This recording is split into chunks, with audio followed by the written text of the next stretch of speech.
আসসালামু আলাইকুম এভরিওয়ান, কেমন আছেন সবাই। এখন আমি শেয়ার করব চিংড়ি দিয়ে করলা ভাজি।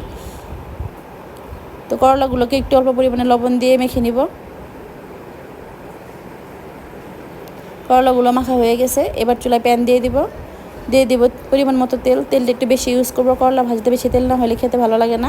দিয়ে দিব পেঁয়াজ কুচি, কাঁচামরিচ, অল্প পরিমাণে হলুদের গুঁড়ো। পেঁয়াজটাকে হালকা করে ভাজি করে নিব। এখন দিয়ে দিব আগে থেকে পরিষ্কার করে নেওয়া চিংড়ি মাছগুলোকে হালকা করে ভাজি করে নিতে হবে।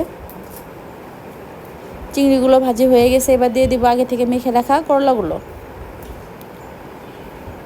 পরিমাণ মতো লবণ। এবার করলাগুলোকে নেড়ে চেড়ে ঢাকনা দিয়ে ঢেকে রেখে দিব 3 থেকে 4 মিনিটের মতো হালকা করে সিদ্ধ করার জন্য।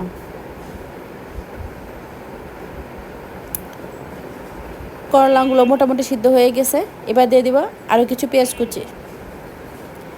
এইভাবে পেঁয়াজ কুচি ইউজ করলে খাওয়ার সময় অনেক বেশি টেস্ট লাগে। এটাকে নেড়ে চেড়ে ভাজি করে নিব একটু সময় নিয়ে। রেডি হয়ে গেছে আমার চিংড়ি দিয়ে করলা ভাজি। যদি আমার রেসিপিটা কারো ভালো লাগে অবশ্যই আমার পেজে ফলো করবেন। সবাই ভালো থাকবেন, ধন্যবাদ, আসসালামু আলাইকুম।